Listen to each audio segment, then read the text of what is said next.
Something it has never done before as this session comes to a close. They voted to override President Trump's veto of the defense spending bill. It is the first time one of his vetoes has been overturned. The vote was 81-13, meaning that members of his own party voted for it. The House voted to override the veto earlier this week. It's a busy holiday weekend in our nation's capital. Yeah, Sunday kicks off a series of events that could lead to yet another challenge of the results of the November election. On Sunday, new members of Congress will be sworn in. Then on Monday, the new Congress will meet to adopt its rules for the House and Senate. On Tuesday, voters will head to the polls in Georgia to determine the two runoffs that could swing the power in the U.S. Senate. Now, all of this is important because of what will happen on Wednesday, as a joint session of Congress will certify the Electoral College.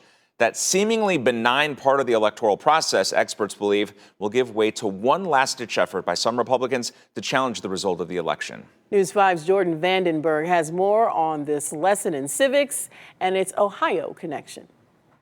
The year was 1876. The Civil War had ended the prior decade, and Reconstruction was well underway.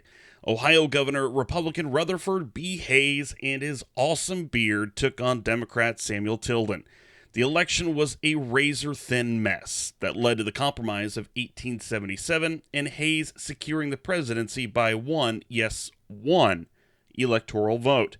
In the process, a little-known law that is still relevant today was born. If one member of the House and one member of the Senate object to either any of the electors themselves or a slate of electors from a state, that objection then has to be acted on by each chamber. And that's really the controversy that we're all facing going into Wednesday's count. Some Republicans are expected to raise that challenge, setting off a quick but consequential series of events on Capitol Hill. Upon raising the objection, both the House and Senate will go into separate sessions to deliberate for no more than 2 hours.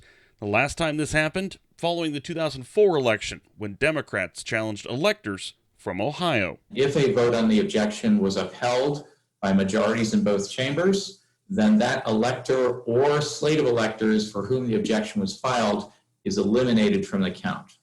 But again, a democratically controlled House and a Republican-controlled Senate would have to vote in favor of that. Baldwin Wallace political science professor Tom Sutton puts the odds of those challenges at virtually zero because it requires majorities in both chambers.